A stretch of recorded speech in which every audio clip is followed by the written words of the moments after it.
Matt. I am here and I'm ready to go, man. I'm wearing my dope new funeral chic shirt. That's a tongue twister. Whatever. I am Nic Rattlehead, and that is Matt. Say it louder, bro. Let him hear you.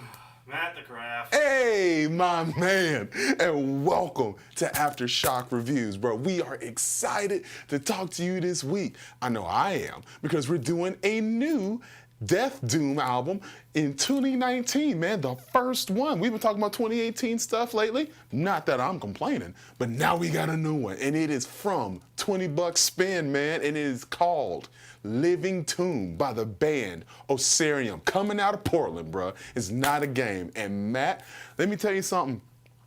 So this is like I said, this is the first one we're doing in 2019, and I'll tell you, this is actually a really good one, and I'm just gonna get right into it. Matt, there are a lot of things that I like about this album and some things that I don't. So picture it like this. Let's look at it like this. You being a Top Gear guy, me being a Top Gear guy, you'll understand this. You know how Jeremy Clarkson feels about the Lexus LFA, right? Where he concedes to the fact that there are things about the car that aren't necessarily that great, right? So for this album, it's kind of the same thing. There are some things that I don't like about it, but that doesn't necessarily negate the fact that it's a great album, if that makes sense.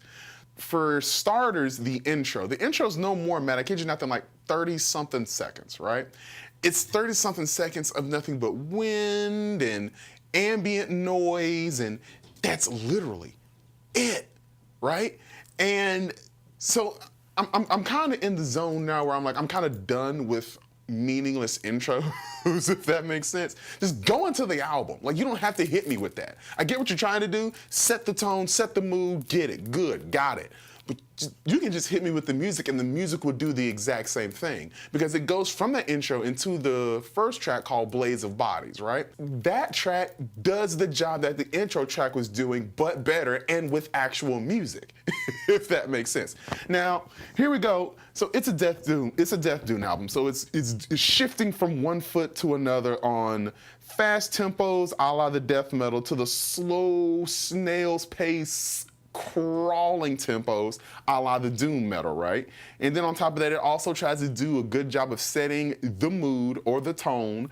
The tone is usually very ominous, very, very dark, very nasty, very slimy, right? While it is great, it's not necessarily doing anything that I haven't heard before. They have a lot of great ideas, and maybe I'm just a little bit jaded, or maybe I'm just a little bit disconnected, and it's for one reason and one reason only, and it is the production. The production for the guitars, great.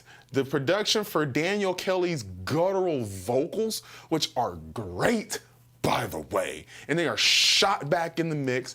They're sprinkled ever so slightly with a little bit of reverb, so it sounds cavernous and it sounds all-consuming and omnipresent, right? But it's the production for that percussion. Matt, the production for them drums is just not good. It just takes you out of the album, man. And you can see it in my face. I'm a little bit frustrated because Ossuarium's ideas on a lot of these tracks, a la Blaze of Bodies, a la Vomiting Black Death, right? Like, matter of fact, let's just go into that one. Vomiting Black Death, Matt, I kid you not, is a track that is around 7 minutes long, right? So yet again, we're wandering into the doom aspect of having like long, drawn out tracks where they try to cram a bunch of ideas into that track. But I guess because of the huge influx of death metal and doom albums in the recent years, some of the ideas become a little cliched. Not so for Vomiting Black Death, not so at all. Because it has this great instrumental that lasts at least 3 minutes, and then yet again, Daniel's voice just comes in and he starts growling away 3 minutes into the track already, right? And then, like, shortly after that, they just go into this blazing blast beat. Matt, it's great, right? Just pervading over everything is that whack kick drum production, right? It sounds like somebody smacking on that cardboard box right there. They just wet it, and then started smacking with it with the pedal head. It's that terrible, right? It's not necessarily the clicky overly produced kick drum sound, but it just sounds bad. It sounds very bad. It's not just the drums that kind of bother me a little bit. It's also the fact that I have to struggle to find the bass guitar. I have to struggle to find the bottom, right? So that's already 2 strikes against the thing. But yet again, let's keep in mind my Jeremy Clarkson analogy, right? When we're talking about the Lexus LFA. Jeremy knows that the thing has no cup holders. Jeremy knows that the freaking fuel tank is about yay small. Jeremy knows the thing costs way more than what it probably should, but he still likes the car. He said it himself. I can't remember what season it was, but he says, this is my Jeremy Clarkson impression, by the way. I emerged from the car and I realized that might as well been the best car I've ever driven. For me, the production for the drums, not good. I can't find the bassist for the life of me, but it is the ideas of this album that make it worth the while. It is the ideas of the album that make me keep going back and listening to stuff like Writhing in Emptiness. Okay, Writhing in Emptiness starts out as a full-blown stomper, right? But because the thing about it is the way that the percussionist executes the blast piece is a little bit quirky, because sometimes, I guess for him to have fun, he starts to interrupt it a little bit and start to introduce weird ways in order to execute it, so it seems a little bit off when you listen to it, right? It seems a little bit quirky when you listen to it, right? It's not a normal like, no, he'll mess with the timing if you listen closely. And you're like, wait a minute. What did you just do? You know what I mean? Because at first you'll think it's a mistake, but then you listen to it again, it's like, no, he meant to do that. And it's great, it's fun, it's those type of things, it's those little nuggets that make it good, right? And then as it's starting out as a stomper, it just starts to gradually slow down to the point where you might not even necessarily notice. It's gradually slowing down to the point where you finally catch it that it's slowed all the way down with this beautiful, and I mean this, beautiful guitar passage, right? And it's got a little bit of reverb on it. It's a little bit ambient, cool. And then it starts to pick it back up again, slowly but surely, till it's back to its full bore, full on roar, right? The album is great when it sets its stone tone, when it sets its limestone tone, right? It is awesome. Matt, it is awesome. There's one more track on here that I really want to talk about. It's called Malicious Equivalence. First off, I like that name, Malicious Equivalence. I have no idea what it means, but it is a dope name. And the thing about it is also, Matt, it has, to me, so far as riffage is concerned, the biggest earworm. Because yet again, it's just stomping its way through in the beginning of this track, right, for the first few minutes. And then all of a sudden there's a riff that's introduced well, not even midway, probably at the end of the track, like probably 2 minutes before the end, right? And this riff is going well with this full-on high-octane riff, right?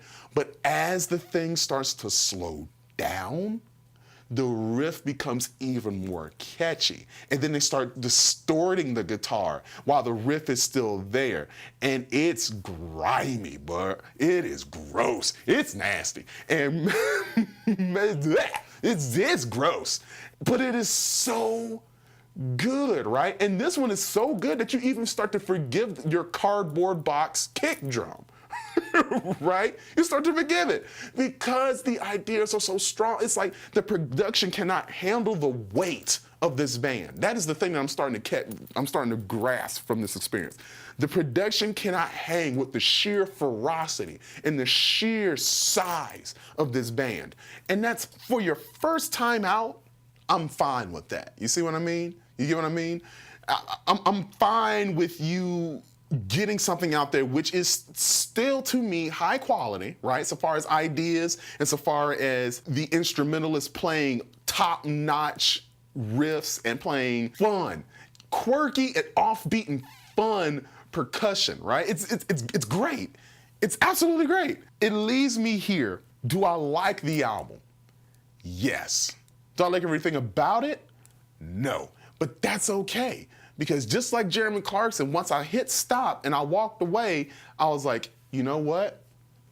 That very well might be the best way to start 2019 off. Just like Jeremy Clarkson emerged from the Lexus LFA and says that might as well be the best car I've ever driven. This very well might be the best way to start off my Death and Death Doom 2019. So the name of this album again is called Living Tomb by Ossuarium. It is out now on 20 Bucks Spin. Go check that out. Also, really quickly, before we wrap it up, Matt, Full of Hell released a teaser. Dude, so if y'all haven't been noticing, most of the time, except for maybe 2 videos, I've been wearing a Full of Hell beanie. I have at least 4 or 5 Full of Hell shirts. I made a Full of Hell vest. Man, I have a big poster of the Trumpeting Ecstasy album cover in my room, hung up, flaming face, none and all. It's dope. Matt, it is called, I think, Weeping Choir. I think is what it was. I am stoked. Let Full of Hell, if you watching, Dylan Walker, Spencer Hazard, if y'all watching, let us know, don't leave us hanging. I am Nic Rattlehead. That is Matt. You guys also don't forget to subscribe, hit the little bell as well so you'll be notified every time we drop a new review. Also, all of our links to our social is in the description below. I am your guy. I am your mans with the master plans, 100 grand. We love y'all. Peace.